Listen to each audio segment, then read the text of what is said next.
Hello, ladies and gentlemen. Welcome back to Tailosive EV live on YouTube. Sorry for a bit of a different background today, but yeah, I wanted to dive into kind of like an update on the Model 3 situation just because I'm starting to get a little bit worried, and I'll tell you why. And I'm gonna sound like a conspiracy theorist a little bit today, but if you don't like speculation, you're not gonna like my channel anyway. But of course, I'm very excited for this vehicle. In case you missed the update we dropped a couple weeks ago, the Tesla fund is done. It's all complete, so there's no further need because we know exactly how much we're going to need for the Model 3, and you guys have been generous in watching the videos and supporting in all the different ways you have to the point that we filled the fund up. It's all acquired, so now it's just a matter of when is it ready. And as soon as it's ready for pickup, even if it was ready for pickup tomorrow, we'd be all good. So I'm very grateful for that. And honestly, I thought that would never I thought for the longest time it would take forever. You know, it's probably been somewhere like 2 to 3 years since we've started thinking about like, oh, actually maybe we could afford a Tesla if we did this and this and this, and it's been waiting, and then actually let's prioritize this first. And now we're finally in a situation where we're like, okay, yeah, we have the money, we have the order, and now it's just waiting on Tesla now. It's no longer me that's the limiting factor, right?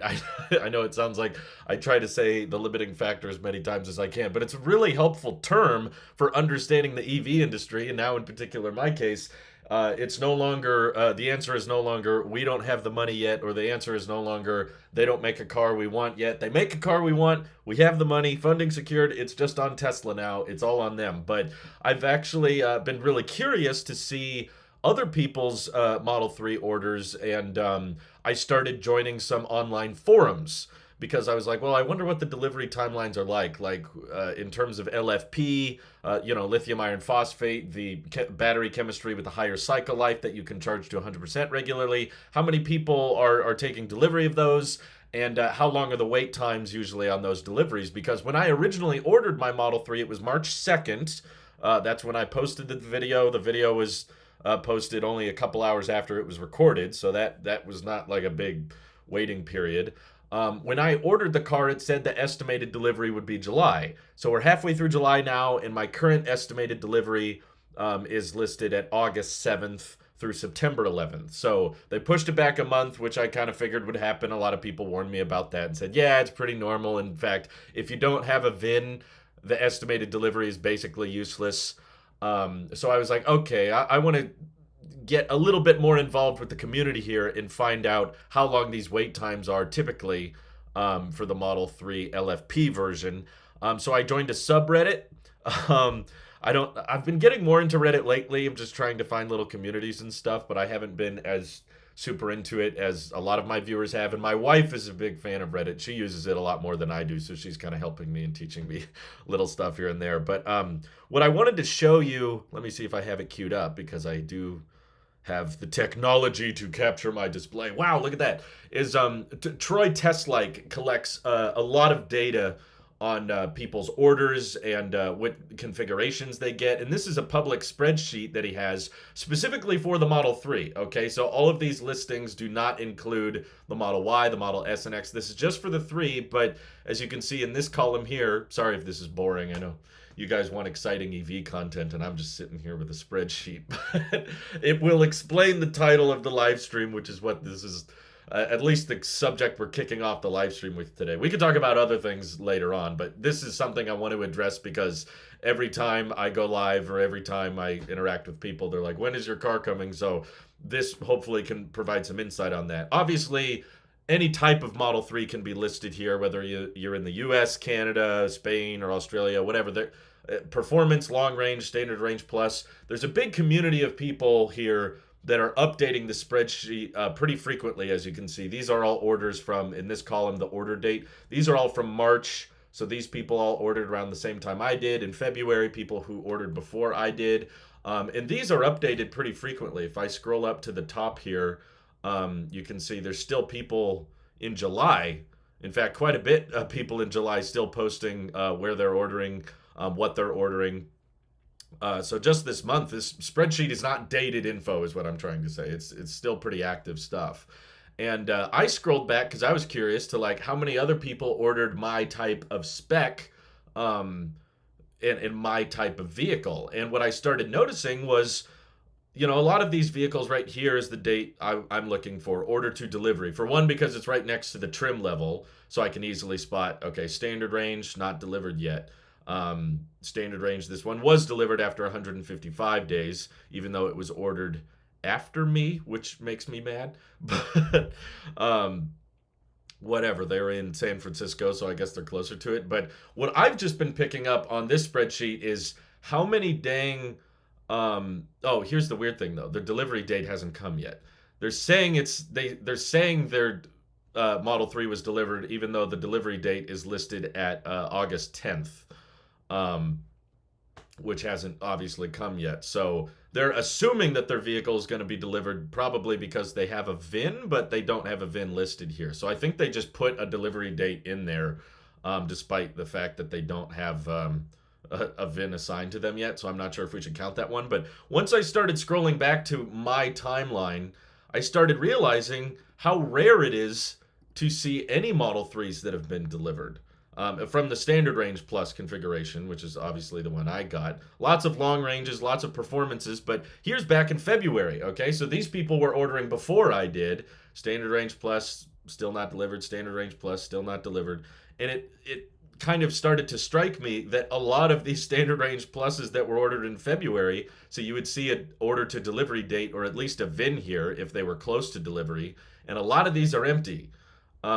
So even when you scroll back more, these people ordering late February, let's go back a little bit more. People who ordered on my birthday, standard range plus not delivered, standard range plus not delivered, no VIN either.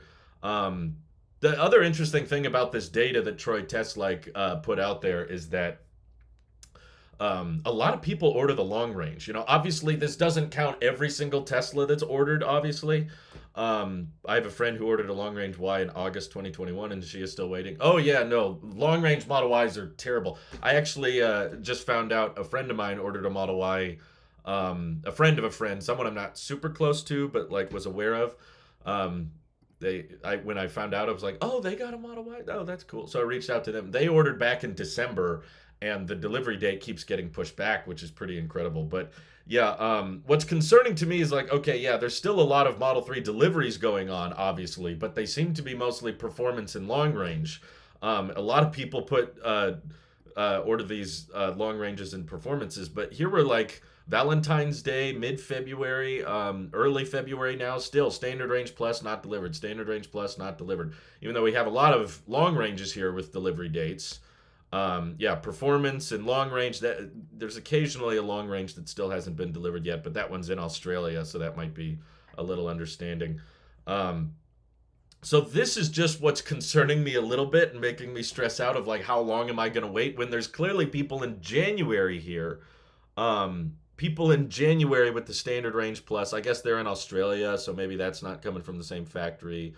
A lot of people in Australia ordering standard range, which probably makes sense. It's cheaper and they might not drive as much. But okay, so here was a delivery in May of a standard range plus in Los Angeles. So that's closer to my neck of the woods. So that's a good sign that there's occasionally one if you've ordered in January, but still, this is California, January standard range plus, black and white interior. That's also what I got. So I'm just essentially seeing a lot of people with standard range plus orders that have not taken delivery recently, and the production numbers, at least from data that I've noticed from these spreadsheets, and also on this subreddit here from Model 3 standard range delivery. If you go on this subreddit, you'll discover that basically everyone is just getting their delivery dates pushed for like weeks and weeks at a time.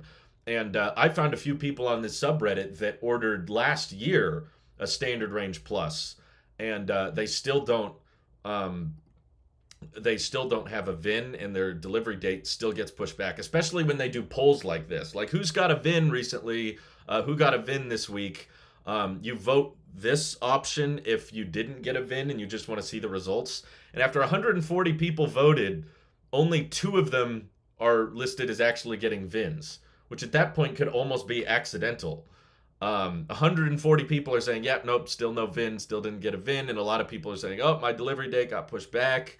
Delivery date change, update, delivery date. Did they forget me? Meanwhile, in Shanghai, another date change. Here's another poll they did on Slurpee Day, July 11th, where they polled 150 people and not one person got a VIN assigned within the near term future. Or near term past and that kind of thing. So there's a bunch of people waiting on standard ranges.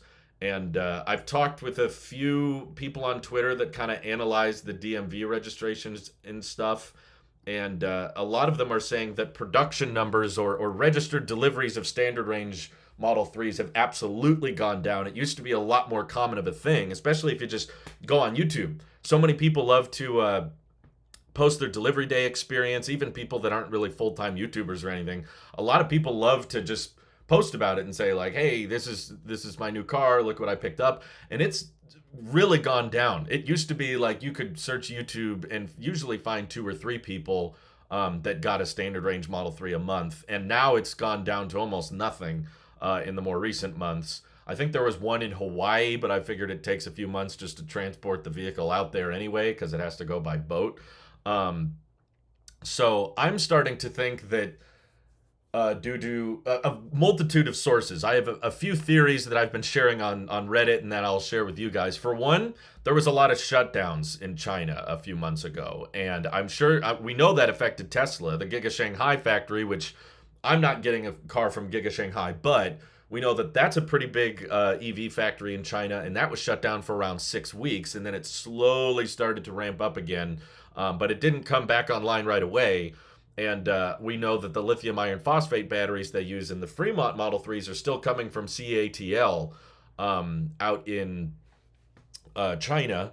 So if there were lots of COVID shutdowns earlier this year in China, I'm sure that affected the battery supplies for even North American made Model 3s, because we're not building lithium iron phosphate locally yet.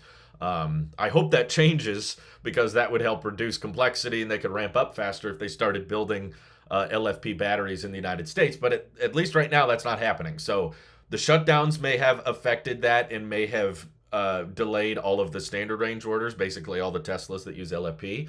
Another good theory that I've seen floated around that could make a lot of sense is maybe Tesla right now is prioritizing the Hertz orders, because the Hertz rental company reserved like 100,000 Model 3s, and I think later said that they would expand that and they would reserve even more than that. So maybe right now they're going all in on standard range deliveries for Hertz, because 100,000 is a lot, considering that right now in the North American market, which is where Hertz Rentals is, they're probably Hertz Rentals is going to get the cheapest Model 3s they can, right? Because they're renting out for a couple days. They probably don't really need or care for the long range options. If you're buying in bulk, you want the cheapest possible orders. And Hertz has been offering new Teslas in more areas. They just announced another day, hey, we're bringing Teslas to these airports and these locations. You can rent from here and here and here now. So it's making me wonder, maybe right now they're just kind of doing bulk LFP orders for Hertz. And again, these are not exclusive possibilities. It's possible that all of these things are happening at once. Maybe there was COVID shutdowns affecting LFP batteries in China, and at the same time, that's Tesla prioritizing the Hertz orders.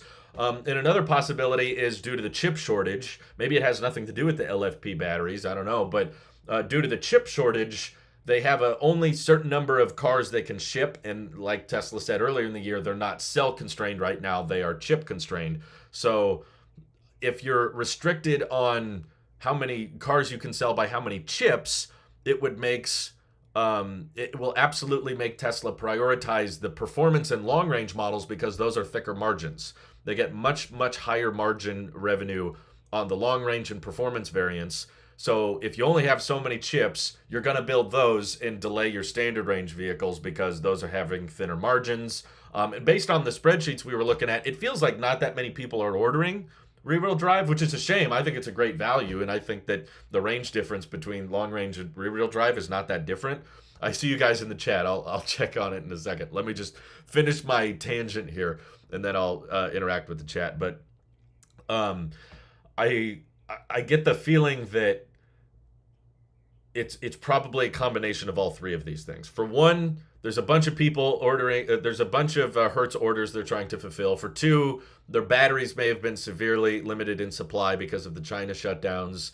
And for three, if they can only make so many vehicles because of a lack of chips, then they're going to prioritize the higher margin vehicles. So that's what is making me worried that for one, my Model 3 is going to be pushed back a lot further than I think. Like right now, it says to expect delivery in August, but based on the fact that there's plenty of people that ordered in my region, I found a few registered Model 3 orders on the subreddit that are from the same type of geographic areas that I am. And they have ordered way before I did, and they still haven't gotten their car. And they've been pushed back several times. So maybe it's not going to be till the end of this year, or maybe it'll get pushed till next year. Honestly, at this point, as long as I get it eventually, I'm going to be grateful, because there's a worst case scenario playing out in my head that I'm really worried about, that I'm concerned. I'm actually afraid that maybe Tesla's thinking about canceling the rear-wheel drive. I know that I know that a lot of people that might be too far a stretch, but I'm just weighing out scenarios here, and there's a concern in my head that maybe the reason they're pushing off deliveries and I can't find a registered Standard Range Plus delivery. I know it's rear-wheel drive now, but the last registered Standard Range Model 3 delivery I found was back in February or late February or something like that.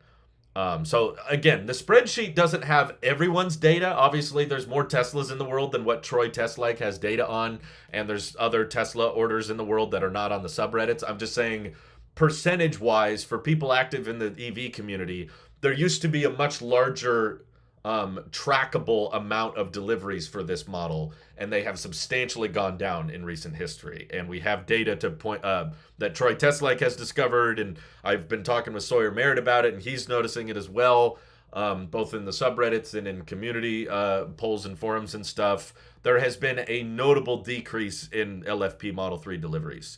So I'm doing it on a few different subreddits. The one I just showed you was called Model 3 Standard Range Delivery, r/Tesla Model 3 Standard Range Delivery, which is a fun community, but lots of nice people there. But just, if you scroll through it right now, it's just a wave of people saying, delivery date pushback, delivery date pushback, delivery date pushback. And there's a lot of people that ordered way before I did, and they're still waiting. So that makes me concerned that I'm going to have to wait a lot longer than I think.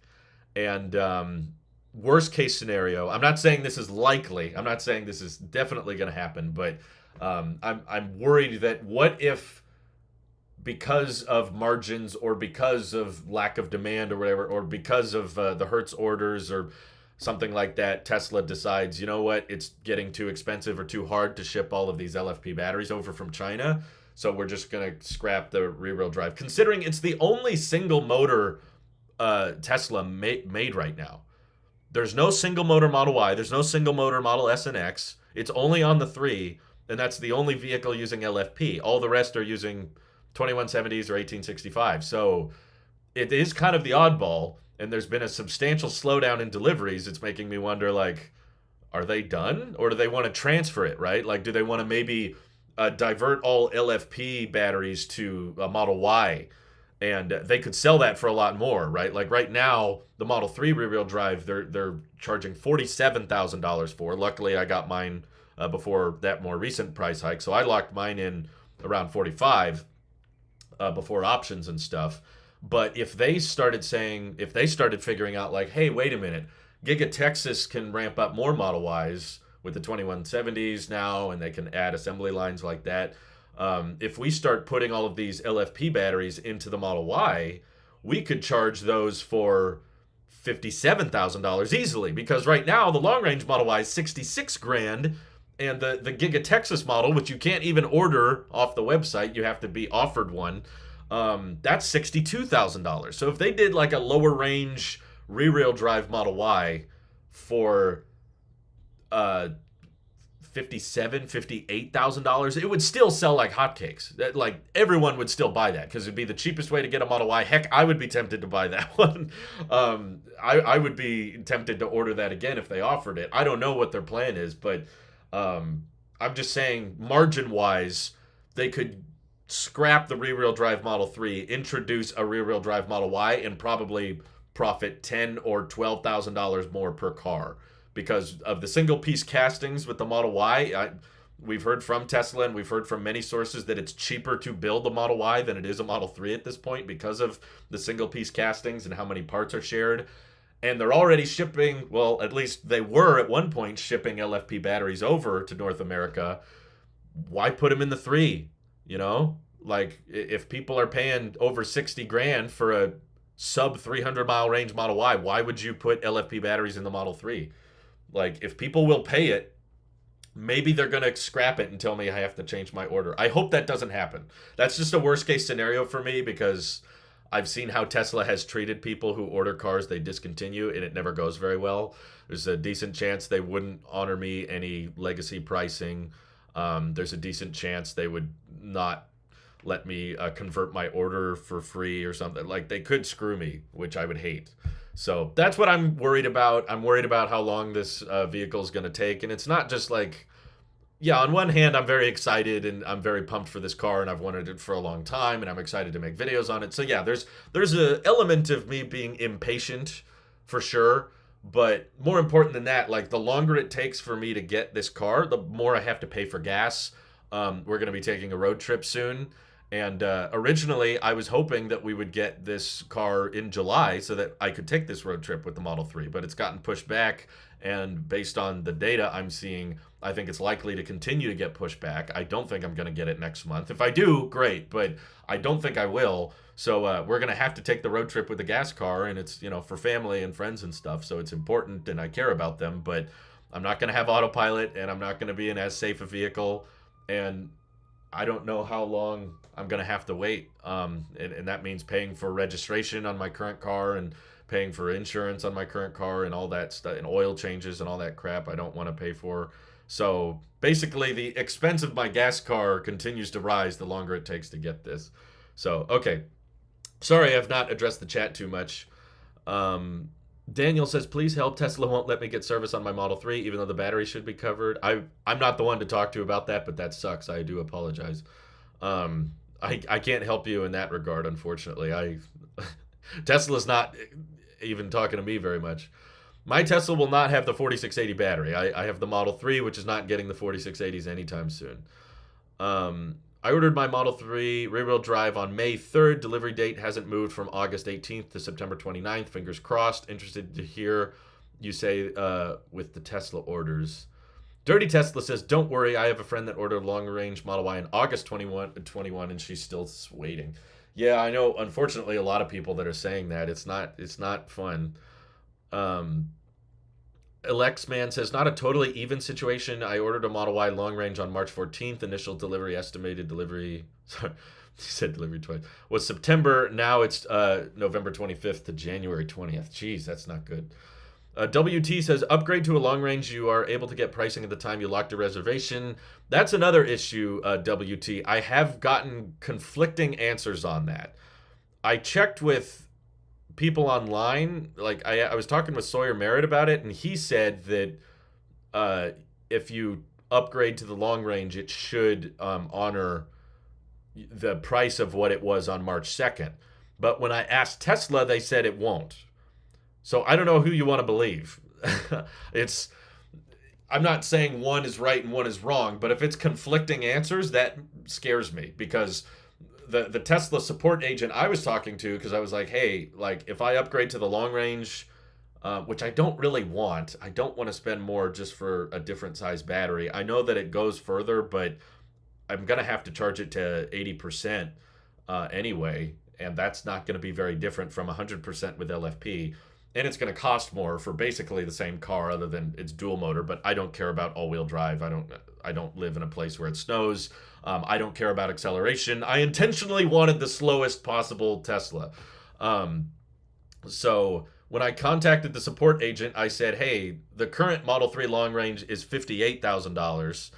If I go back when I ordered my Model 3, it was $51,000. So if I upgrade to the long range, is it 51 or 58? He told me it would be 58. So that makes me a little bit nervous. WT says he just did it, which is encouraging. I'm glad to know that it worked for you. I'm just a little nervous that a support agent is saying one thing and people online are telling me another, because it's a big risk to take, right? Because I locked in my Model Y at 3 at $46,000, and if the support agent is right, or they just had a change in policy after WT did it or something, and I upgrade to the long range, and now it's a $58,000 purchase, that's a big difference. That's $12,000 more for a car that I guess goes a little bit faster and is a little bit better in the winter. Um, yeah, like Dirty Tesla just said, you don't even need all-wheel drive for snow. It's nice, but winter tires with rear-wheel drive is better than all seasons with it. Yeah, that's what I've heard as well. Is that all-wheel drive is really not even that much better for the cold. It's more for just acceleration, which I do not care about at all. I want the slowest possible Tesla. That's what I'm looking for. I'm the kind of guy that wants to just preserve my tires. I don't want more tire maintenance. So I'll take the slow one and never floor it. Some people I always hear say like, no, you paid a lot for the car. You want to experience the acceleration. I'm like, I don't care. I'm the grandma driver.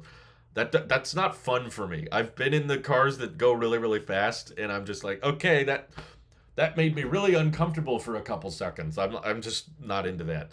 My current car is pretty dang slow anyway.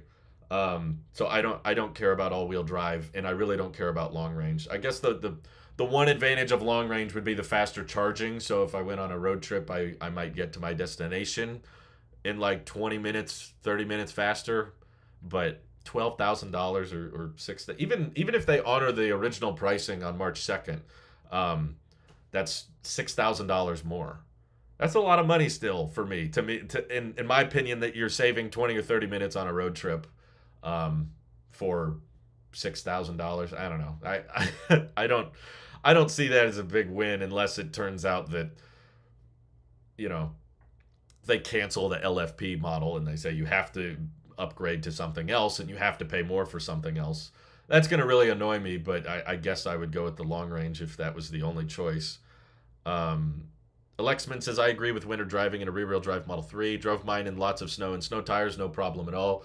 Okay, well, I don't plan on really ever driving it in the snow anyway, because it never snows here. It hardly rains where I live, so... Let's see. Marty says, been with you since the green roommate. So happy to see you've ordered the Tesla, and I'm really looking forward to seeing TeslaCon. Well, thanks, Marty. I'm glad you've been watching for a long time. Yeah, if people have watched my videos since then, you know that I've been fairly consistent on what my dream car is. I mean, I ping pong between should I get the Y or the 3 or the, someday if I had infinite money, I should get the X. But honestly, from the beginning, it's always been a Tesla, even way back in the attic days in 2016 and 2017. I've always wanted one, so this is a big purchase and a big dream of mine, but now it's just trying to figure out when it's going to happen. Mr. Gamer says, I ordered my Model Y on March 14th after waiting for 1 year for 4680, and we have our delivery date around November and January. Oh my God. March 14th. Wow, so that's almost a year. I bet it'll get pushed back further at this point. Is there any chance that current 4680 Model Ys are software... Excuse me. Bellcoin says, is there any chance that the 4680 Model Ys are software locked and soon will update, come out with 4680 Teslas will charge faster and have more range? Okay, I think there's way too many people assuming that's a thing. I've seen so many people online, even people, oh, this hurts my brain, even people that have taken delivery of the 4680 Model Y because they think that later on it will unlock more range. For one, anything is possible. I'm not going to say it's impossible. I'm just going to say the likelihood is very, very low. Or if they do unlock more range, I don't think it will be a big difference. There was someone on Twitter the other day saying that the 4680 Model Ys can go over 500 miles with the software update. For one, that would be incredibly wasteful. If the energy density on the cells were that good to restrict them just so that you prevent the Osborne effect. For one, Tesla shouldn't worry about the Osborne effect anyway because they have so much demand. They don't need to worry about people canceling present day orders because they won't. They factored in old legacy pricing and people want their cars, and there's so many people that are not canceling that it's causing all these delivery delays and stuff. So no, it's not happening. If there is a software update that unlocks more range, it would be something like 10 miles or 15 miles. It would be something tiny and marginal. Range is nice to have, of course, but when Whole Mars catalog on Twitter tweeted out classified, he deleted the tweet later, but I retweeted it and quoted it. So I have the text. Whether or not he was supposed to tweet that out, it was from like an employee email because at the time they were offering 4680 Model Ys to employees. In the FAQ section, he screenshotted it and posted it. One of the frequently asked questions was, why is the range lower on the 4680 model? And the answer was they have intentionally chosen to go with a lower energy dense pack to prioritize affordability and the production ramp.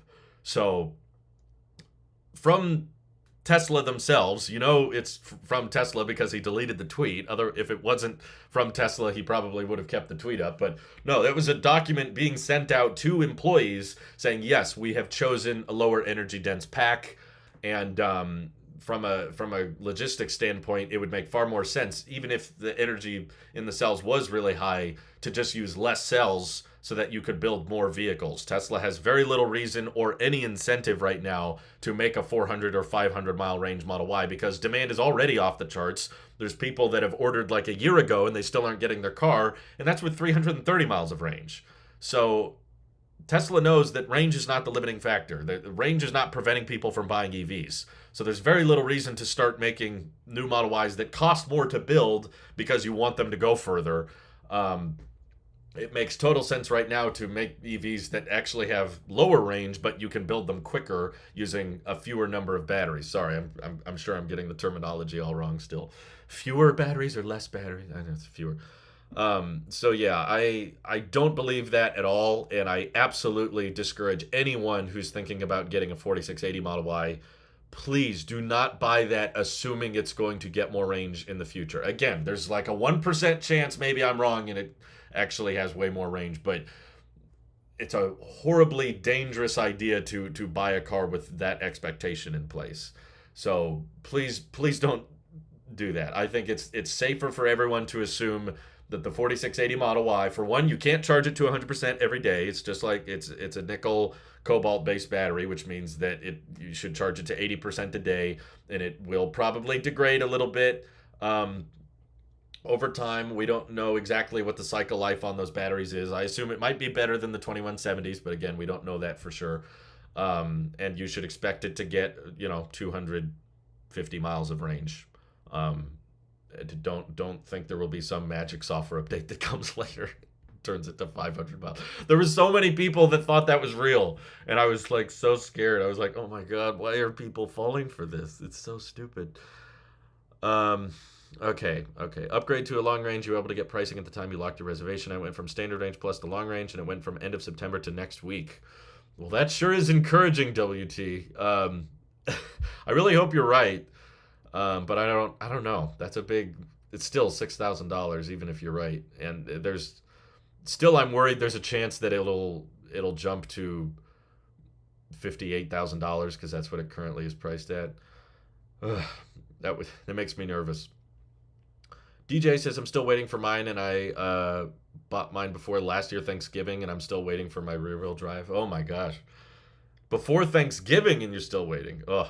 Canceling LFP would suck considering the benefits. It would. It absolutely would suck if they got rid of it, and I'm kind of undecided on what the best way to handle that is. Let's see. I do think the standard range has its place, and they shouldn't scrap it. Tesla needs that starting price point. I don't think they really do at this wave of demand. It has its place, and yeah, I understand that there's people that like it. Like me, I want it. I'm not saying I want to upgrade or spend more on a long range or anything. I want the car I ordered. I'm comfortable with the price. We have the money. We're ready. We're all good. Let's do this. I'm not saying they should get rid of it. I'm just saying Tesla could comfortably get rid of it. I don't think it would hurt them at all because most people are getting the Model Y at this point, and even in the case of the Model 3, there's way more people getting the long range and performance right now. Demand is plenty high. People are waiting close to a year or more to get their cars. So Tesla doesn't need that starting price. That doesn't mean anything. Okay, to find out the Tesla start at 60,000 instead of 50,000. Okay, big whoop. You think that's going to have a big impact on demand when most people are not ordering the rear-wheel drive anyway? So, yeah, I don't know. Tesla overstates real world range, if anything. Yeah, they do. That's true. People waiting the same amount of time as me for a Y and I ordered when it was announced is disappointing but understandable given the supply constraints. Yeah, it's not Tesla's fault per se. I'm sure that they want to build as many as they can. I don't think there's a bunch of employees just hanging around the factory not doing anything. Obviously, like we know the production and delivery numbers, unless they're lying about those. I really hope they're not, but they would get in massive trouble if they did. But that's what my wife was asking. She was like, if there's all these people waiting and we're hearing about all these people getting their delivery dates pushed back, but at the same time, production and deliveries are at a whole all-time high. Tesla's never built more cars and they've never delivered more cars than they are right now. Where are these cars going? Are we just not seeing them? Are there a bunch of people? I guess there's probably just a lot of people not in the EV community getting their cars and we don't hear about it. Um, when you get your new car, I could not more highly recommend getting a ceramic because most US automakers, including Tesla, use soft paints, means it scratches more, although it can also be. Oh, he's continuing the message. Yeah, I know a lot of people recommend that. I'm not really a big like paint guy. I just don't really care about the outside of the car that much. I got the white exterior on the white interior with the 18-inch aero wheels, no full self-driving. Um, I think that's it, right? That's all the specs. Maybe it'll change. I don't know. I've never had a car like this, so maybe when I get it, I'll be like, "Oh my gosh, it's so beautiful. I want to protect it, and I don't want it to get any little scratches or scuffs." But I'm kind of like the guy that's like, I don't look at the outside of the car that much. I just kind of spend all my time on the inside, and eventually, it's just the car. It's not a beauty contest. There's a lot of Model 3s on the road anyway. Um, so I don't know. At this point, I don't plan on getting one, but I know a lot of people recommend it to preserve it and all that. But I'm just like, I don't care. I really don't care what it looks like. I don't plan on tinting the windows. Um, I'm not even worried about that kind of stuff right now. Like, oh, what if it gets scratched, Drew? Or what if there's little chips on? I'm like, I just want the car at this point. You should see the massive paint chips and all the scratches and stuff on my current car, and I'm just like, well, I just want to drive it. I don't really care what it looks like. Um, the rock chips on road trips can really annoy you if you have any OCD. I really don't. That's the thing. I kind of use most of my tech and abuse it. Like I don't clean my MacBook very often and I use that every day, and my cameras, I don't put lens caps on them, and I don't have a case on my phone. I swim with this in salt water. I've taken it 20 feet deep with no case or anything, and the speakers get a little rattly, and I'm just like, yeah, they'll dry out in a couple days. I'm kind of just hard on all my tech, and I don't really care. I'm like, as long as it works, rock chips are annoying, but if as long as the car still drives, I don't really. That's just not my personality. Maybe it'll change. Like I said, I could totally change once I get the car and I realize like, oh my god, it's so pretty, and I've never owned a car this expensive, and I got to protect it. And maybe I'll want to get a ceramic coating, but at this point, I don't really have any interest in. Um, let's see. Do you think Tesla will increase the amount of production this quarter to do? They try to increase it every quarter. Yeah, they always do. Every quarter they're trying to build more than the last. That doesn't change. They're building more at Giga Texas every day. Joe Tegmeyer's noticing that. And they're trying to expand at Fremont. I think Fremont just recently had their best month ever last June. So Tesla said on their last, we'll have the earnings call next week. So that's what, 1 week from now. I won't be here. I'll be on my road trip. But ceramic won't help, rock chips, protective film will. See, that's the thing. I followed a few people. Like, I follow Rivian forums. Or not Rivian Forum. Rivian Stories. I follow their YouTube channel because those guys are really fun and insightful, and I enjoy the Rivian community, and I feel like the Rivian Stories guys are like a great example of how solid their community is. And they did several podcasts about ceramic coating and protective film and wrap and PPF and all that. And I was just hearing all of the maintenance with it, and like how you wash it and how you take care of it, and then how long it lasts, and then you should get it checked out. And I was like, I would rather just have the rock chips than worry about all this stuff. They have all these requirements or how you have to do it and how much it costs and how long it takes. And if I get my car and then immediately have to take it somewhere and then they work on it for a few days, I'm just going to be so annoyed. I just want the car. More likely you'll get stone chips and deep paint scratches below clear coat. I know clear coats are expensive, $500, but it'll pressure it a long time. Well, I would I would care more if Tesla resale value wasn't very good, but that's the thing. Like, it's Teslas are holding their resale value so well. And by the way, because of all these delays, I am scanning the used market like a hawk. I'm looking everywhere for used vehicles. Another example of why I don't care too much about PPF and ceramic. I'm not looking at used vehicles like how's the paint quality held up? How's the rock tip? I'm looking at like what year is available. Is it a salvage title because that affects the supercharging capability, which is important. I don't really care how it looks. I've seen lots of salvaged Teslas that look brand new and perfect, but because they're written off as salvage, the insurance is worse and the supercharging isn't guaranteed or doesn't work at all. So I'm looking on the used market and I ain't seeing anything like my new model. Like the one I ordered before tax and registration and everything was $46,000 for a 2022 Model 3, and even the 2019 standard range Model 3s are like 50,000 plus, most of them. Um, and if you want to get something under 46,000, it has to be like 80,000, 90,000 miles on it and salvaged. Even the salvaged Teslas with major issues are going for 40,000 plus.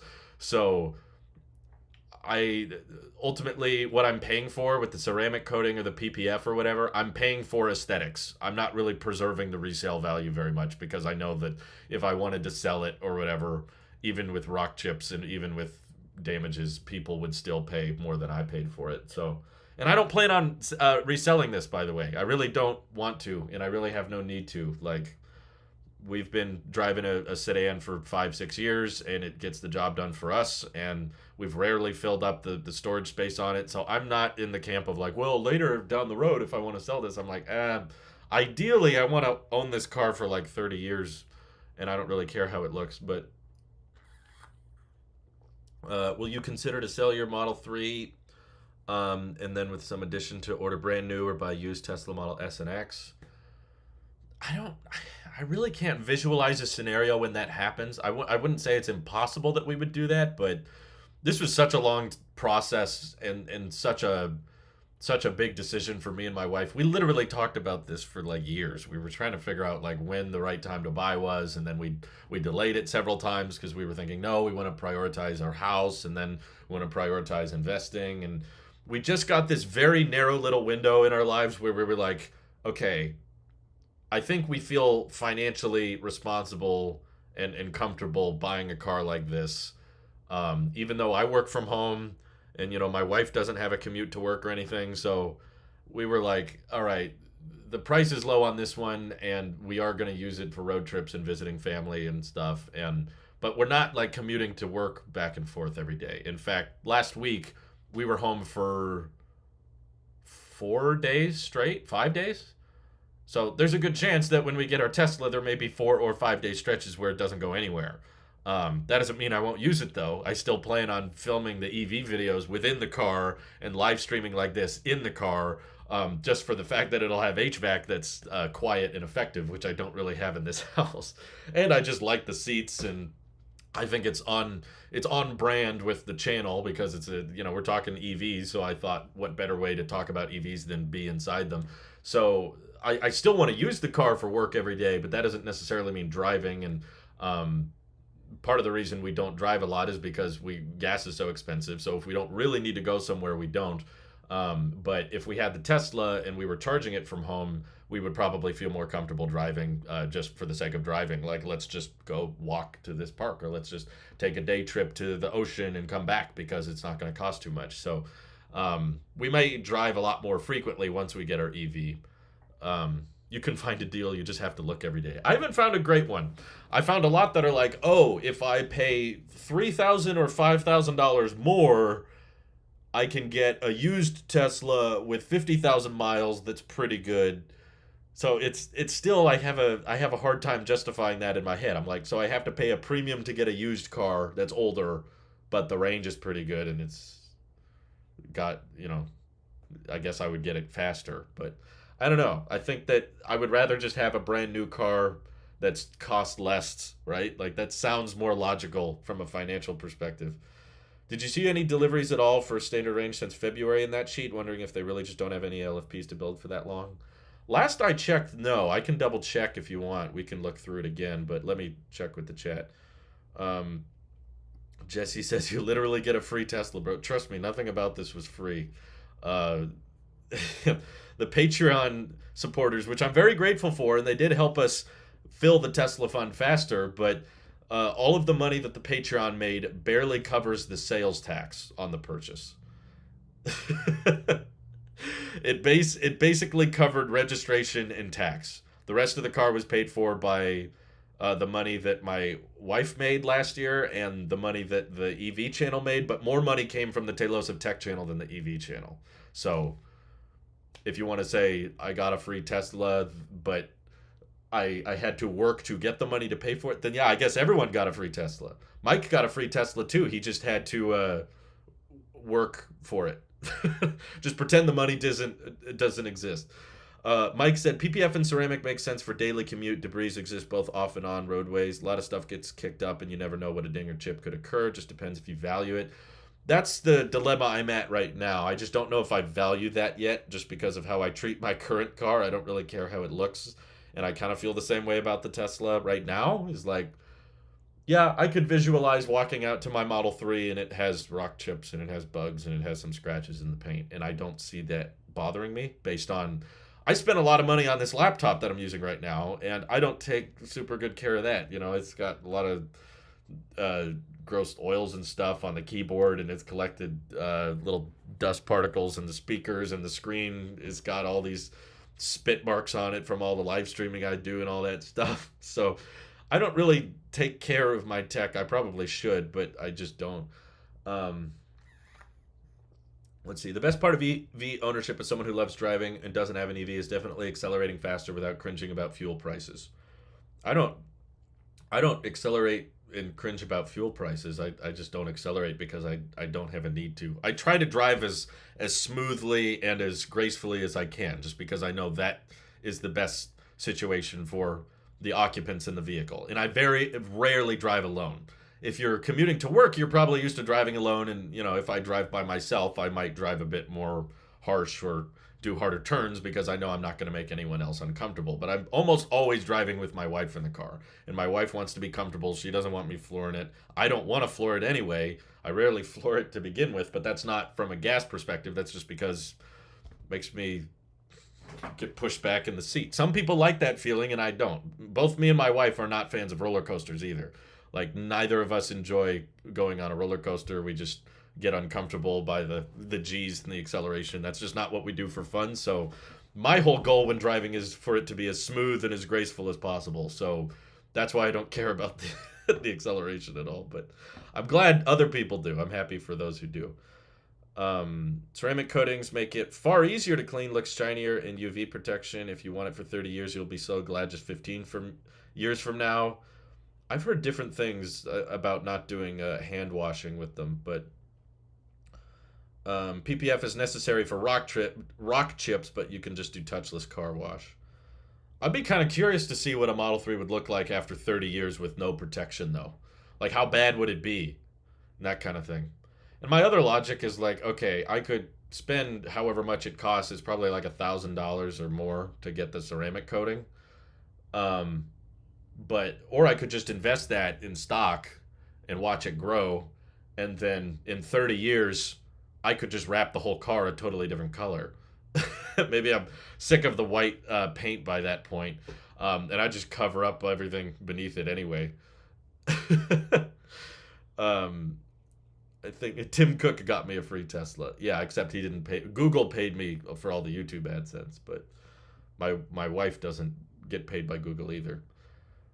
A large party's covered. Most of it I've covered, yeah. I don't plan on tinting the windows just because I don't see a need or desire to. Elon said that the new Semi will charge with totally new external cooling battery chargers with faster charging speed possibility. So how do you think this kind of tech will come for regular Teslas? When did he say that? Was this recently? I'm looking. I don't think he mentioned that recently. I know he said that they would use 4680s, but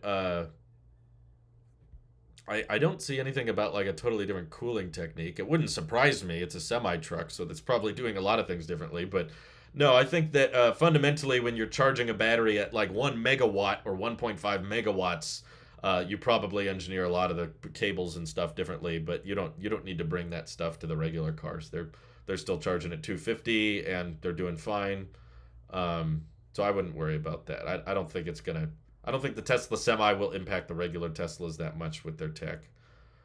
Um, Fake Coda says my Model 3 was to come in between October 31st and January 1st. They changed it to a couple weeks from now, and now I've been basing life decisions on the time frame I was given. Just got this news about 5 minutes ago. Oof. Wow.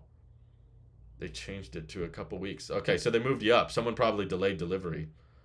Power sand your Tesla to remove all of the paint and you won't get rock chips anymore. There you go. If you have crappy paint with a bunch of chips and scratches of wrap, contrary to what people might think, actually makes them even more obvious. Oh, interesting. Okay, I didn't know that. Well, yeah, I'd sandblast it, you know. Grant says, please protect your paint. You guys are going to hate me. What I'm going to probably do is just film all of the exterior shots of my car when I first get it, and then I just won't show the outside very much after that. I don't see why I would need to. I want to do videos with like FSD beta and stuff, but that's all going to be from inside the car. And when I show footage when I'm talking about my car and I show the outside, I'll just use footage from like the first week I got it. You guys won't even know. Don't even worry about it. Let me worry about all that. If it doesn't exist, if I don't tell you, right? If you want to wrap, do it when your car's new in perfect condition. It'll protect the paint underneath, but there are some general precautions with cleaning a vinyl wrap. Yeah, I really don't want to wrap, to be honest. I haven't found a wrap style I really like that I could see myself being happy with. Again, I'm just the kind of guy that's okay with my tech showing signs of wear. Normal wear and tear to me is fine. That doesn't bug me, but maybe other people just have a higher standard of OCD or whatever. It would take much more enforcement to convert everyone over to Tesla Plug than for Tesla to simply change the port and join everyone else. Yes, but it would take longer and cost more, Mike. That's where I disagree. That's why I voted in the change.org thing. Tesla connector should be the standard. I think from a logical standpoint, it would be the easiest because there's more superchargers than any other charger, and there's more Teslas than any other EV. So it would be faster and cheaper to get everyone to support Tesla. So that's why I agree with Aptera and I'm on board with them. Politically, though, it probably won't happen just because Tesla doesn't have unions. And I think that's a dumb reason to not support it. Thank you, Mersey. Hope everyone's having a great day. Thank you for your support. Appreciate that. I plan to subscribe to FSD, BJ. He says, I've been on the wait list for over a month with a driving score of 99. Would hate to have lost that month of sub for nothing. Yeah, I've noticed that Tesla does not add people to the FSD beta regularly. They kind of expand the beta in waves. So like for several months they won't add anyone, and then they'll start adding a bunch of people, and I think that's when I would subscribe, is when, because it doesn't really matter how long you've had a safety score. Like I've seen people get the beta really quickly after they take delivery just because their safety score was good. So I plan on using autopilot as much as possible, and I'm a gracious driver anyway, so I'm pretty graceful driver, is probably what I meant to say. But I anticipate I'll probably have a 95 plus safety score as soon as I get the car.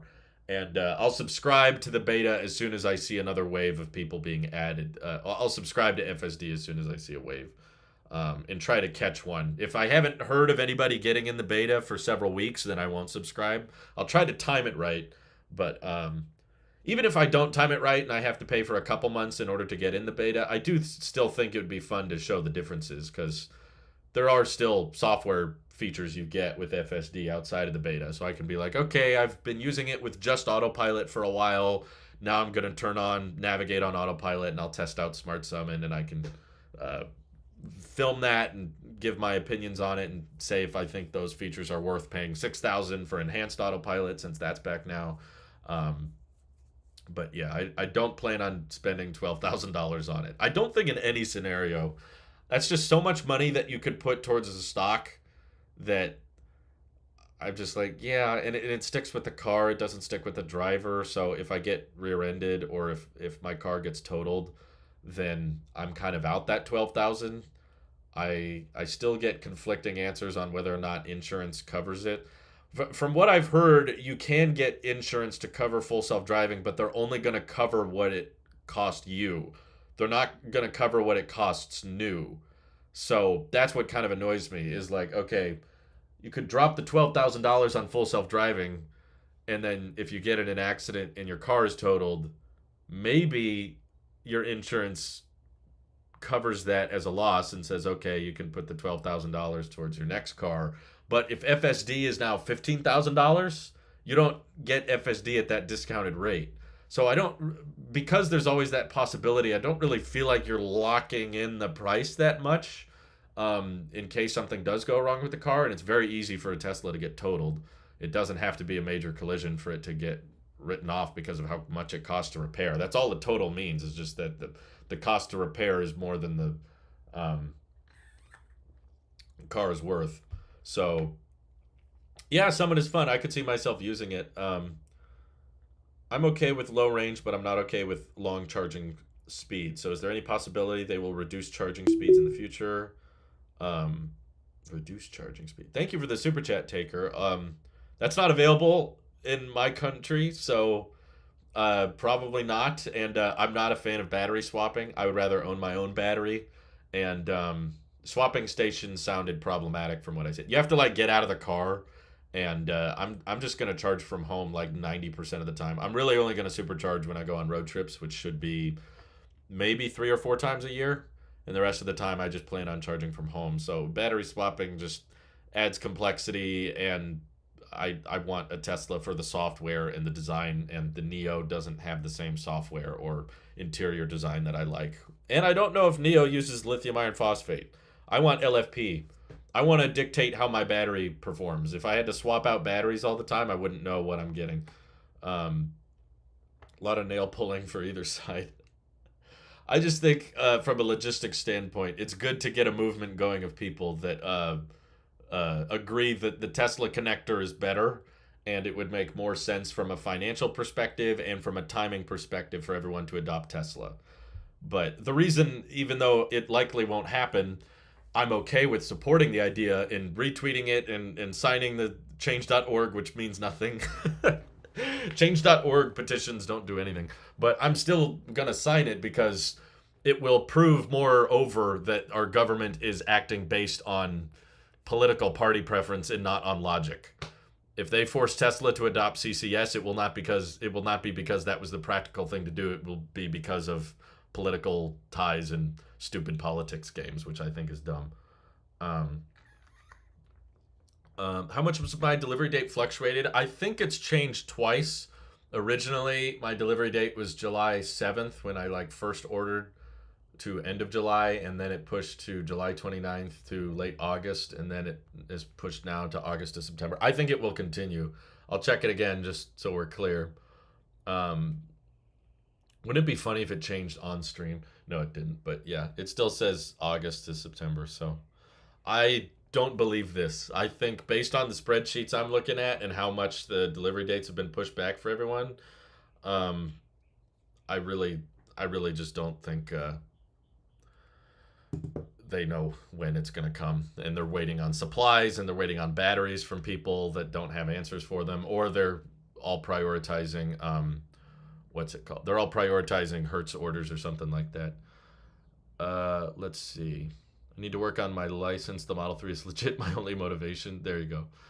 I think it's still early enough in EV development that we can standardize to one universal slim charger, and it's so frustrating it's not happening. When are we getting premium electricity? That's what a fast charger is kind of you're paying a premium. It costs more, but it charges quicker. So, yeah. How long do I plan on keeping the Tesla? As long as I possibly can. That's the goal. I don't plan on upgrading after a certain number of years. I would like to have a long term ownership of it. Like I'll own it until it stops working, or if our lifestyle changes and we end up needing a different vehicle. With my current lifestyle, from what I can foresee, we don't commute to work. We don't haul a lot of equipment. We're not hauling lumber or gravel or anything. I don't really need a pickup truck as much as I love electric pickup trucks and I love talking about them and I'm comfortable covering all of the news surrounding them because I think it's interesting. For my lifestyle, I'm really comfortable with just a 5-seater sedan. Occasionally you want to haul some other people around and occasionally I throw some stuff in the trunk and that's about it. But I still want to do road trips. So that's why I wouldn't compromise with like a Bolt or something. The Bolt is cool, but I could not drive to my parents' place, which is out of state. I couldn't do that drive in one day. So I would have to, because of the charging speed of the Bolt, I would have to get a hotel, which would raise the price of the road trip or something, or take a different car, which I don't want to do. I want the autopilot and I want the software and the autonomous driving features, but I don't need that much range, which is why we're still kicking ourselves every day for not ordering that standard range Model Y when it was out. For 40 grand, that was the steal of the century. That was, in my opinion, the best value product Tesla ever made, and it was only available for a month. And we didn't know it was going to be such limited time offer. We thought that was going to stick around, but it didn't. But every day we talk about it, we're like, oh man, can you imagine if we would have ordered that one? And that had a 240-mile range, and it was not LFP, so it would have been like probably under, it would have been under 200 miles daily range, and I don't care. The fact that it had supercharging and autopilot and a decent amount of storage space. I don't like flying. I've flown a lot this year. I think I've flown like 12 times on our trips this year. I would just rather drive because airports and people on planes are so annoying and the seats are so uncomfortable and the food is crap. Airports, you have to show up early. But we've flown to my parents' place several times. You save a little bit of time, but honestly, you have to. For one, I don't live particularly close to an airport, and because of how people travel, you can only bring so much. You could either check luggage, which oftentimes the airline will lose, and they have all these rules about what you can bring through security and all that. But you got to show up to the airport really early, and it takes me over an hour to get to the airport. And then you have to load this. You have to check your luggage or pack really light so that you don't have to check luggage, and then go through security, and then find your gate. And then sometimes the plane is delayed. I've had that happen several times. And then you got to wait to board. Everyone's boarding, and sometimes the plane gets stopped on the runway. And by the time we actually get to the place we were trying to get to, it's still like 8 to 10 hours of travel time from leaving the house to arriving at your destination because someone else to pick you up from the airport and you have to wait to get off the plane. And there's all these. It's saves me maybe 5 or 6 hours, but it's more annoying. And plane tickets fluctuate a lot of the time, whereas the cost of charging is going to be a bit more fixed and definitely not as high. Okay. Mike says, my Model Y said August to November, and now it just went to November to January. Oh, I'm sorry. I hate that feeling. I have a gray Model 3 on order that's ready for pickup that I don't want if you're interested in it. Oh, Nicholas, don't joke. Don't joke about that. Only downside is I don't want the gray one, but which Model 3 was it? Was it the long range? Teslas are notoriously anti-right to repair, though. Rich Rebuilds found a wrecked Tesla that basically only needed some panel replacements. I think you mean salvaged, but yeah, I don't think they're intentionally anti-right to repair. They just don't prioritize it much because all of Tesla's focus is on ramping production, not so much repairing vehicles, because if you divert parts and components to repairing others, that slows down how quickly you can build new vehicles. And that's all of where Tesla's focus is right now. But I don't think they intentionally are trying to make them hard to repair. They just don't put a big focus on that. They don't have much of a repair department or people working on how to buy replacement parts and that kind of thing. And there's room for improvement there. I'm not saying it's okay. I just don't think that there's like a fundamental reason the company is trying to stop you from repairing your stuff. They just don't have much of a process for it. Um, but yeah, that's really any new car at this point. That's Aptera is pretty much the only new car company that's focused on right to repair, but they haven't brought the vehicle to market yet. I think there's a good chance that once you start ramping production and realizing that you can only build vehicles as fast as your slowest part, you won't be as quick to divert parts to repair stations and that kind of thing. That might change once they start ramping up production. We'll see. Um, but Nicholas, if you're serious, reach out to me on either Twitter or Discord. I can't really communicate or make plans with you on YouTube chat. But Twitter and Discord's a good way to get a hold of me. Talos of EV on there. Um, Summon is fun. But yeah, I don't think. I think you meant reduced charging wait times. I think the supercharging right now is already pretty quick. I know a lot of people that complain about how fast V3 supercharging is because you plug in and you don't really have time to go have a meal or go get your stuff. You kind of have to stay with the car because it only is going to charge for like 15 minutes. So you can't really go to a restaurant. But I think that if it's preventing people from ordering, they'll eventually, if demand weakens, they'll improve charge times and stuff. But right now, there's not really a big incentive for them to improve charging speeds. So that's why I would expect that for Teslas, at least 250 kilowatts is probably just going to be the norm for the fast charging. LFP does not charge at 250, but that's fine because it's pretty efficient and you get, I think sometimes people get obsessed with kilowatts and they don't think about what those kilowatts translate to. So yeah, on the Rivian you can get 200 kilowatts, but if you're consuming twice as much energy per mile, that doesn't translate to the same miles. How many miles back can you get within a certain amount of time? That's what really we should be looking at. Kilowatts is kind of a tech spec thing. But if you can get, 150 to 200 miles back in 15 minutes, I don't think it's that big a stretch. I had to wait 40 minutes at a gas station a couple weeks ago because of how long the wait was, all the lines at the gas station, and the gas pump was slow. The plumbing was acting up, and the gas was not pouring into the car very long. So, let's see. I plug in and start drawing, and sometimes it seems like it wasn't enough time to gain much progress on my art. There you go. Aptera is focusing more on at-home repair. Should be an interesting situation in the coming years. I hope they can do it. I don't have like a fundamental reason for people to not be able to repair their stuff. I just understand why certain companies don't prioritize it because there's not much incentive for them to. And a lot of EVs startups right now are all about how quickly can we become profitable and stay afloat and let's not go bankrupt. And repair processes and coming up with hiring employees and hiring infrastructure so that you can deliver parts to people, that's not a big priority when you're trying to stay afloat. Do you think Tesla will catch up with orders, or do you think it will be like this for years? At this point, I do think the demand has not shown any signs of slowing down. The prices keep going up, and the wait times have really not decreased. We haven't gotten any notable difference of like, people used to wait a year, but now they're waiting 6 months. We're not seeing that. It seems to still be a year, and it still seems to grow for certain orders. So I think it's going to be like this for at least maybe the rest of the decade. Maybe 2030, they could actually start building at the scale that matches that of demand, but it really doesn't feel like it's going to happen anytime soon.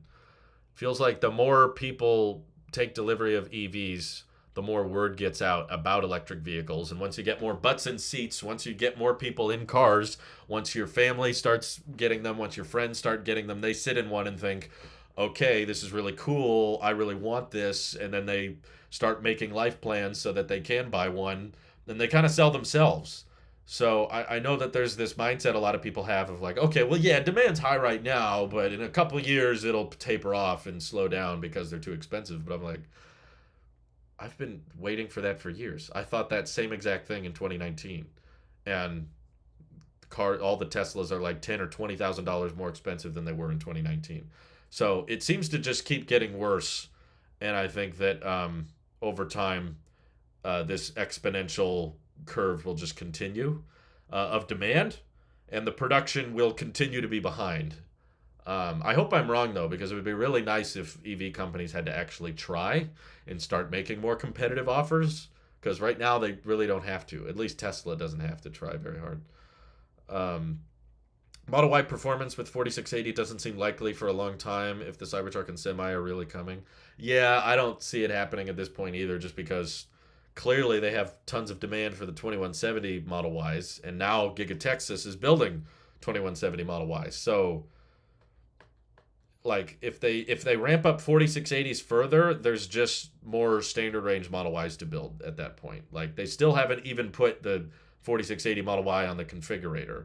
So that means that they're not building enough 4680s to even handle that. And once they start building enough 4680s to match the demand for the standard range, then, like you said, they'll probably just put those 4680s into the Cybertruck and then the Semi. Making a performance variant with 4680s is probably just not a big priority for them. And then that means prices will not decrease either, no matter what other EV brands are out there. Yeah, I don't think they will, just partly because of inflation. That's not helping either. But inflation you can't really reverse. That's the problem.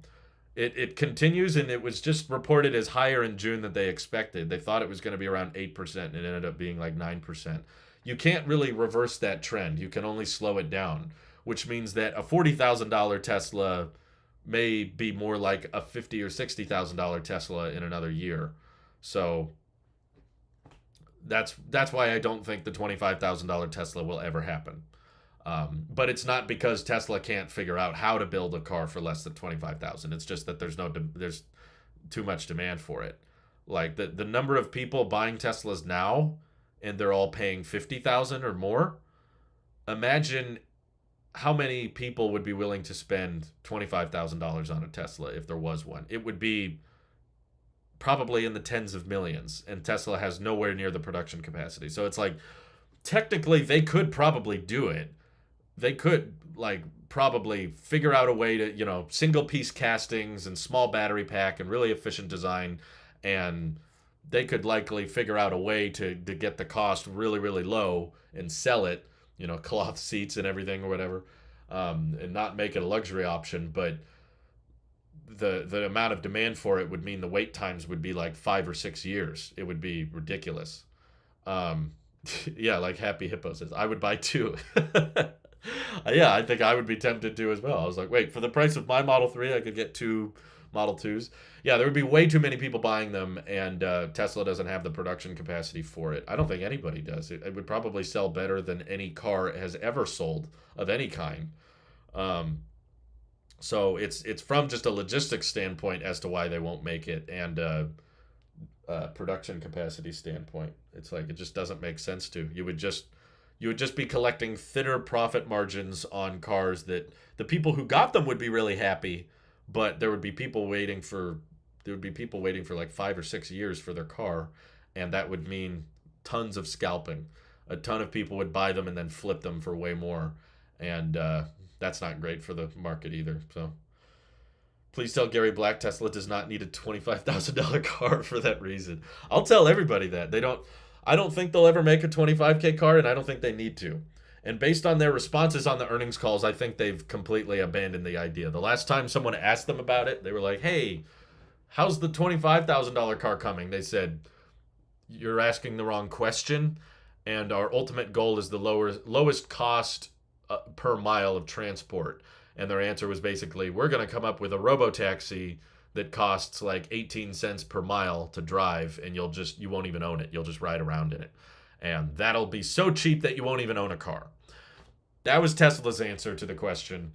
So that's my logic. I don't think they're planning on actually building a $25,000 car with a steering wheel and pedals that you can buy. I don't think they're going to figure out the robotaxi thing either, for the record. That's a whole different discussion. I think they're going to constantly believe that they're only a year away from solving full self-driving, and they're going to keep saying, oh, maybe next year, and then it keeps getting pushed off. And in the meantime, they're just going to keep selling cars to people in Model Ys and Model 3s and Cybertrucks and Model S's and X's, which also seem to be selling at very high volume. So they're just going to keep selling cars to people with this constant next year wish. Next year we'll figure out the robotaxi thing. That'll be the cheap one. That'll save money. What features do you think Tesla would axe on the Model 2 so they don't cannibalize the Model 3, and why? Again, Club Tessie, I'm sorry. I think that's kind of just the wrong question. For one, I don't think that car is ever going to happen. Um, but to play the hypothetical, maybe cloth seats, um, maybe the powered hatch or trunk, it wouldn't be a lift gate. Maybe there wouldn't be a frunk at all. Um, just to not cannibal. But again, we're not going to cannibalize the Model 3 and Y. We're just not. The price they're selling so incredibly well. People can't get them soon enough, and people are flipping them used for more price, so that the Model 2 would not cannibalize it. Just like a lot of people thought the Model 3 and Y would cannibalize the Model S and X, and it didn't. The Model S and X are selling really, really well, and tons of people still want them. So I don't think they necessarily have to axe features on the Model 2 to prevent cannibalization. They could probably just make the Model 3 and Y better. The Model 3 and Y would probably still have dual motor. They would still have long range options. They would be faster. They could add ventilated seats. They could add a display to the back for passengers. They could give it massaging seats, more luxury features, and that kind of thing. They could give it a bigger display than the Model 2 and all that. But again, I've gone down that path before. I've done lots of videos on the Model 2, but I don't think there's much of a point in discussing it anymore because I just don't think it's ever going to happen. And there's no cannibalization of Model S and X. The Model S and X are selling better than they've ever sold. And Model 3 and Y is at all-time high production too. So it's not like it takes away sales from the other. The R1T is amazing. I've never had the pleasure of riding in one, but I've sat in them, and it's an incredible truck. I understand why I understand why a lot of people forget about the Cybertruck after they drive an R1T. Makes total sense to me. Ooh, I'm a poet and I didn't know it. If my last day on hold is July 30th, what do you think my recourse should be if I want to wait for Model Y performance from Texas using 4680? My last day on hold is July 30th. What do you think my recourse should be if I want to wait? I'm trying to understand your question. What should your recourse be? Is that like, are you asking like what your backup plan should be or what your punishment should be? I don't understand the question. Basically, all I can say, Luke, is don't expect there to be a Model Y performance using 4680s. I think that Tesla will continue to use 2170 cells for many, many years to come. And I don't think we should look at 2170 cells. I used to not feel this way. I used to think like 2170s were yesterday's tech and 4680 is the future and eventually everything will be 4680. I don't feel that way anymore. Seeing how Tesla has now started building 2170s at the Texas factory, I'm like, 2170s are just going to be around for the same reason 1865 batteries are around. I just feel like they're continuing to ramp production of 2170s, and they're introducing new factories that are still using 2170s, both in Germany and in Shanghai. They're expanding 2170 production, and now in America they're expanding it. So don't feel like you shouldn't buy a 2170 cell Model Y because that's old batteries. The 4680s seem to be very helpful for Tesla, but they don't seem to help much with range at this point. They don't help much with charging speed. They're mostly just helping Tesla ramp production faster and help Tesla make the car cheaper. Cheaper to build, not cheaper to sell. So if you want a Model Y performance, just get one.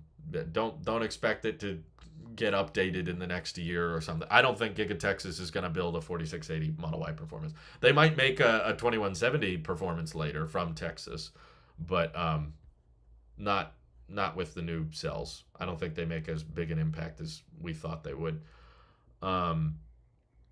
Let's see. Once you have FSD, you'll understand robotaxis and autonomous driving isn't an if but when question. I've been in the car with FSD beta on. Trust me, I've experienced it. I watch the videos on it too. I watch every FSD beta video that Dirty Tesla posts, and then some more from what was it, AI Driver. I watch it, and Gali from Hyperchange. I watch him do the FSD beta video. I've seen lots of FSD beta performance and experienced it myself. There's a lot of filming Mike and I did, or not filming we did. We did the FSD beta when it was on 10.3, and then later on we meet up every couple of months, and he'll turn on the beta and I'll ride in it. And again, it's very impressive 90% of the time.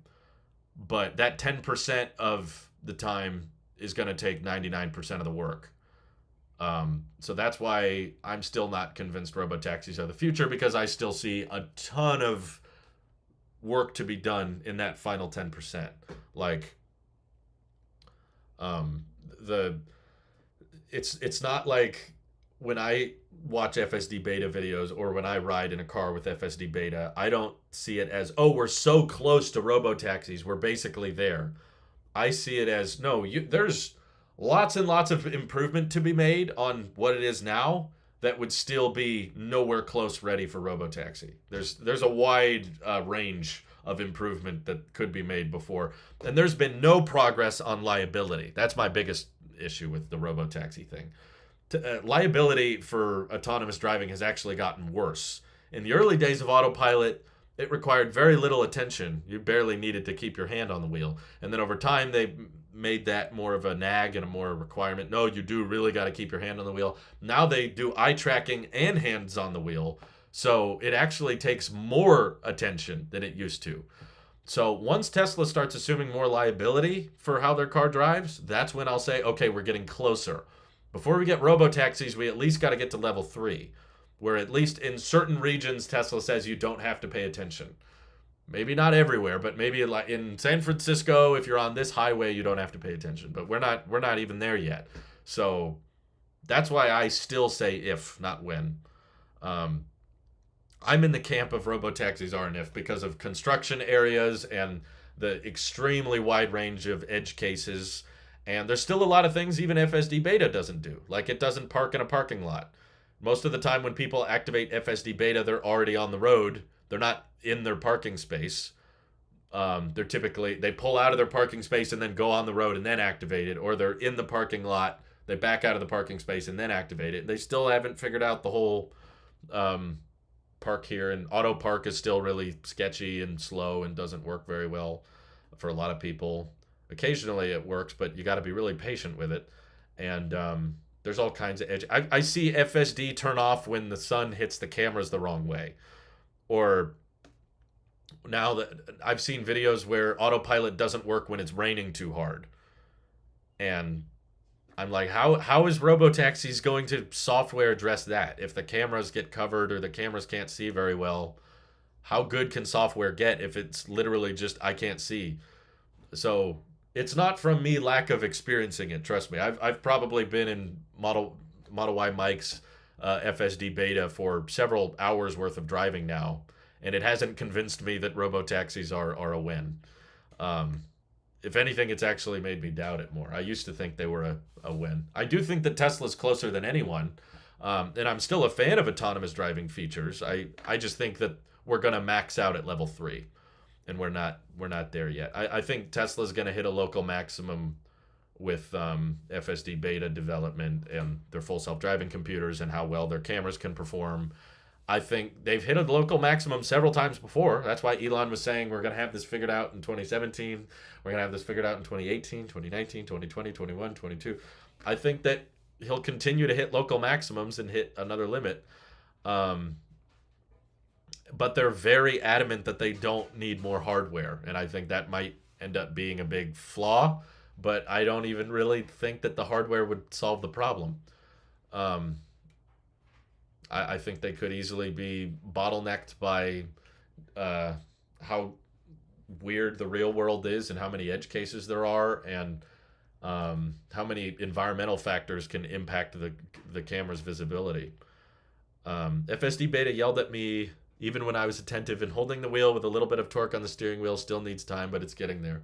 I think it will eventually get to the point of level 3. I do believe that will happen, which for those who don't know, that implies that you still have to be in the driver's seat. You still have to be there, but you don't have to pay attention. I think that's possible. I think it's possible that Teslas will eventually get to the point where you don't have to be there.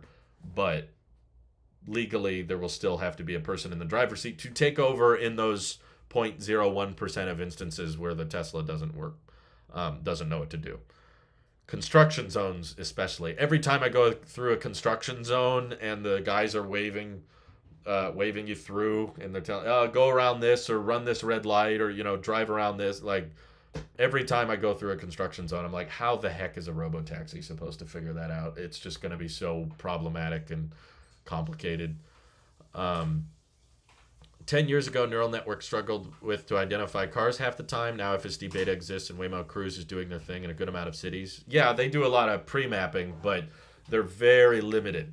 If you've seen the cities where Waymo needs a driver when it rains. Did you know that? If it's raining, the Waymo is not level 4. It's only level 4 on a good day, and oftentimes Google Waymo will make 3 right turns to avoid making a left turn, and it's within pre-mapped geo-fenced areas. So I could see that continuing to grow. There could be more local robo-taxis where if you've mapped the city and you've gotten it reliable enough and the weather is good, then yeah, they can drive without people. That's happening now, but this idea that Tesla will crack this neural net code and figure out a software package so that all Teslas can drive all by themselves anywhere with no pre-mapping and no geofences, and they just have to figure out the code. That's what I have a harder time believing. Um, the cameras can technically see better than humans, such as in fog and more directions. I think the limitation is primarily software. Well, definitely doesn't feel like it because a human can move. I'm not saying humans are great drivers, but I've seen a lot of situations where the Tesla has blind spots because the cameras can't see down the road far enough, especially on tight corners and stuff. Um, so, and they're 1.2 megapixel cameras, which are not particularly great anyway, but um, humans are not great at driving, so making software that's better than a human is, I guess, good, but still the liability aspect of what happens when the robotaxi causes a crash, or what if it consistently is causing crashes in a certain region. What's the due process with that? Like, do you just shut off all robotaxis everywhere? Do you not let them drive in that location? Who's to fault? Does Tesla have to assume liability for all that? If they do, then yeah, it's going to be a big decision for them to start enabling those things. And I don't think it's soon. Um, Bug crashes in a camera, causes 3-mile pileup. Yeah, exactly. A bird could poop on your camera. Boom, now what does it do? That's the one thing. Like, yeah, there's more cameras on the Tesla, and sure, maybe in fog they can see a little bit better than the human eye can, but I mean, from the footage I've seen, not really. But the human eye is very versatile because we can look, we can move. If something's in our way, we can do this and we creep forward a little bit. It's harder for the cameras on the Tesla to do that because they're fixed.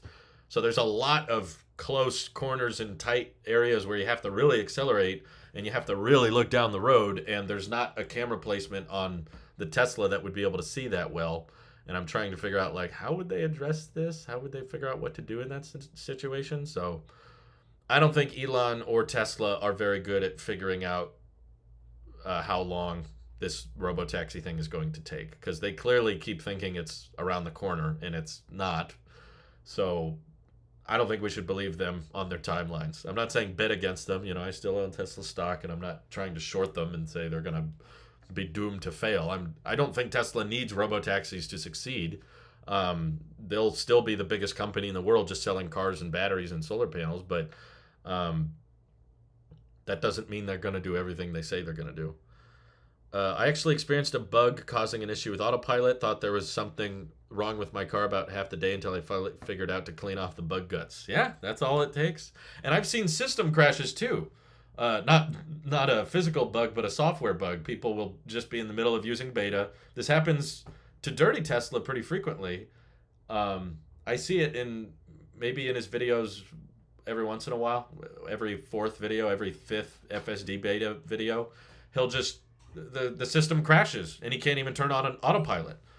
So it's like, if that's even remotely possible, even if that happens 1% of the time, robotaxis are a no-go, because if the system crashes and it doesn't know what to do, that's going to be horrible if it's in the middle of a traffic jam, or if it's in the middle of a 70-mile-per-hour drive on the freeway and the system crashes and it can't even do lane keep. Yeah, that's going to be a huge problem. Let's see. How long have you had your car? At least 5 years or 100,000 before you can call a car reliable. Also anecdotal over statistics. Am I concerned about reliability? It was publicized that every Tesla ever had being recalled. Well, there's software updates. It's not physical recalls. No, I've seen for one, a lot of cars get recalled, gas cars too. But um, I know a lot of people with Teslas from 2015, 2014. I have a family friend that has like a 2014 Model S, and he still loves it and he still drives it. There's less things to go wrong. Basically, you don't have to worry about oil changes. You don't have to worry about brake pad replacements, and there's no transmission. The reason I'm driving the car I drive now is because my last car head gasket blew and then the transmission went out. Both of those things are not on a Tesla. So every issue I've had with gas cars will not be even possible on my EV. So I'm not saying they'll be perfect with no problems, but I think it'll last a really really long time. I still see 2012 Model S's driving around in my area on occasion. Um, to answer the bug bird poop issue, wiper fluid wipe is quite aggressive when I can't see out the front camera clearly. I'm sure similar practices will be used on the robotaxi, but that's just one camera. That doesn't cover the side repeater cameras. If something gets thrown on that, again, it doesn't have to be common. That's why they're edge cases. But if something craps or leaf or whatever gets stuck on the side cameras, now it has a drastically huge blind spot that it can't see out of, which on the freeway or on corners or on turns is going to be a big problem. If it can't see off the left side of the car or the right side of the car, that's problematic. Um, and people are going to vandalize those things. You know, if robotaxis are running around, there's going to be trolls. There's going to be people that run up to them with tape and cover them. And then what happens? You know, who's responsible for it if it can't see? If someone takes flex tape and slaps it on the front three cameras of the car, um, what does it? What does a taxi do? I mean, yeah, you can vandalize a current taxi. You could, you know, run up to a taxi's car and hit the windshield or pop the tires with a knife or something, but the taxi driver knows what to do. The taxi driver gets mad and annoyed, but then he's, you know, either fixes the tire or drives to a repair place or whatever, or calls a tow truck. With the robotaxi, alert its owner, and then the owner has to find a tow truck, in which case it's not that passive of an income stream because you have to be ready to address and fix any issues with the robotaxi at a moment's notice. Tesla's answer will probably be we need a Tesla bot to go out and fix the tires or something. But the car cannot take care of itself as much as a human can take care of a vehicle. So there's edge cases, I'm sure, but you know, if especially something controversial like a robotaxi, that could be taking away jobs of people who make a living off of Uber and Lyft or off of just regular taxi drivers. They're going to be really annoyed if robotaxi starts showing up, and they'll probably, in protest, start just slapping tape or slapping whatever on the cameras. Run up to it, force it to stop. Yeah, people are going to abuse it, and figuring out what the process is of maintaining that or what to do if you vandalize it is a huge issue that's going to prevent them from rolling out. That's a weak point. It's got 2 cameras on the side along with other sensors. I don't believe there's that many people running around with tape and spray paint. Safety precautions can be done. Not now, because it doesn't make a big difference, but in the future it would. Especially if people don't like them. If people don't like robotaxis and they're protesting them and they find out how easy it is to shut them off with just a can of spray paint, then people will do it. And then who's responsible for the taxi in that case? I don't mean to say this as I don't think self-driving is cool. I just think that it's going to make a lot more sense as a autopilot, like a driver assist feature, not a driver replace feature. I'm a big fan of driver assistance. And that's what I want to see Teslas turn into, is the point where like it can do all of the driving. You don't have to pay attention. You just have to be there. In case there's one of those rare edge cases, like I just described, camera gets covered up or it's a weird, he doesn't know what to do. If it just ends up in one of those very, very rare, non-common situations, that's where the human steps in.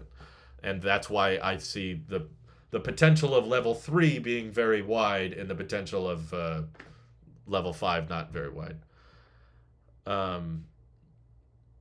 Let's see. They have to put a robotaxi based on the number of human hours it replaces. Oh, that would be interesting. Use Tesla bot as a driver in normal Teslas. Problem solved. Right. So they can't figure out full self-driving, but they will figure out the Tesla bot because that's somehow easier. I don't know. I just think that never seen that before. Front cameras maybe, but the point is negated by the wipers. The wipers don't always catch it. Again, I've seen system errors and I've seen sunlight make autopilot stop working, or rain. If the rain is heavy enough, autopilot won't work. So if you have a robotaxi in an area where it gets really heavy rain, what does it do?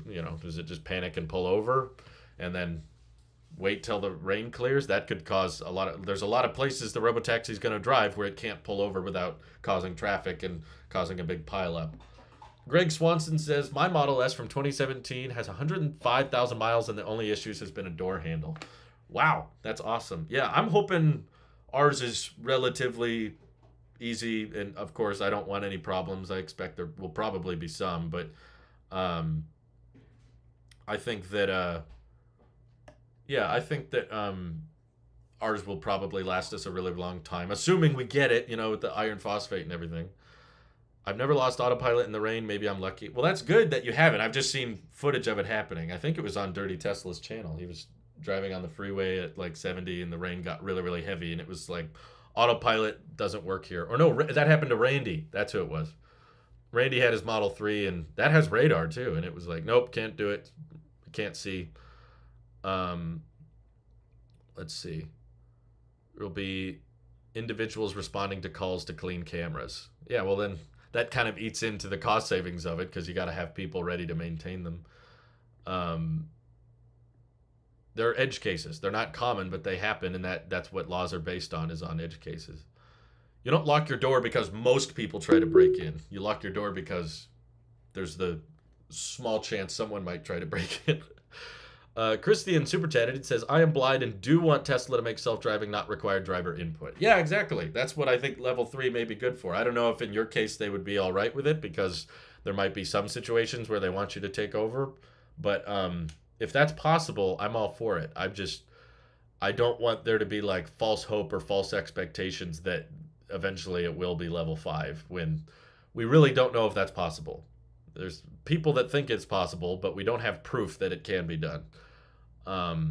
Navigate disables in rain, but autopilot stays on in my experience. Well, that's good. At least it can see something. Okay, A10 Pilot says, I've lost autopilot in rain and snow. It blinds out for sure if heavy. See, that would impact robotaxi performance quite a bit. But thank you for the super chat, Christian. I do hope they're eventually able to get to the point where you don't have to input or anything. But yeah, I think there's going to be a lot of people that would try to mess with them if if they did. But that's what humans are good for, those edge cases. So I'm not really in favor of just riding in a robotaxi in the future. I still want to own my car, but I want my car that belongs to me to be able to do most of the driving. Would self-driving level 5 be easier if they were self-driving car only roads that communicate with each other? That would be level 4 then, because level 5 implies there's no geofence. Self-driving at level 5 means that it can drive anywhere. I don't think necessarily it would be easier if there were self-driving car only roads. That would probably just be far less practical, and that's essentially what a train is. A train is a self-driving car with dedicated roads. But pre-mapping can make level 4 a lot more doable. That's where Cruise and Waymo work. But I think Cruise only works at certain hours. So if you take a Cruise vehicle between 10 p.m. and 2 a.m., there's no driver, but it's late at night, so there's less traffic and that kind of stuff.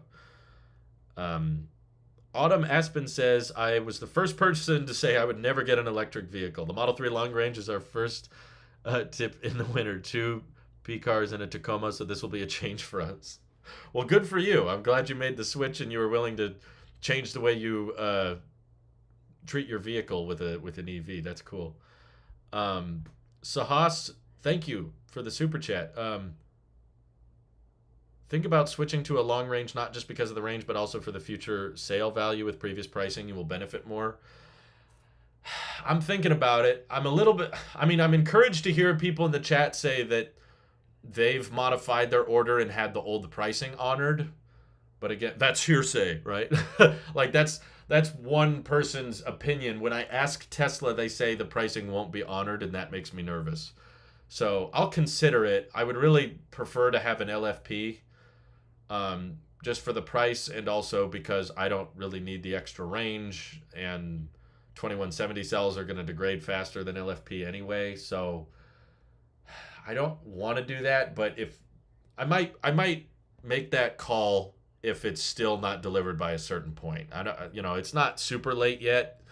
Like, I was hoping to get it in July, and obviously I'm not getting it in July. But if the situation changes, like if by the end of the year we start seeing more standard range deliveries again, and more people start saying, "Hey, I got mine," or "I got mine," or "I got Yes. mine," and all that.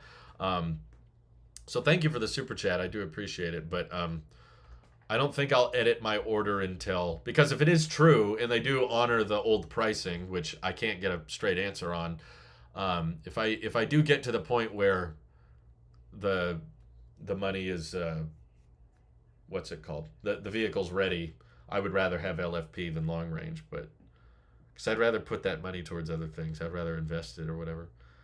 I missed it. Is there an LFP shortage? Possibly, or a shortage of chips that's making Tesla focus on higher margin vehicles, or it's maybe the shutdowns in China that's making them not be able to get as many LFP batteries here in the States.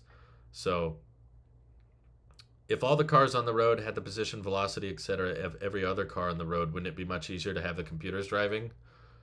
That's part of it, but it's not all of it. It's not just a matter of car don't hit other car. It's also car don't hit person, and car know what happens when we're working on the road and we're in a construction zone, and know how to handle this turn when another car is coming, that kind of stuff. Or Hertz bought them all. Yeah, Hertz might be ordering all my cars.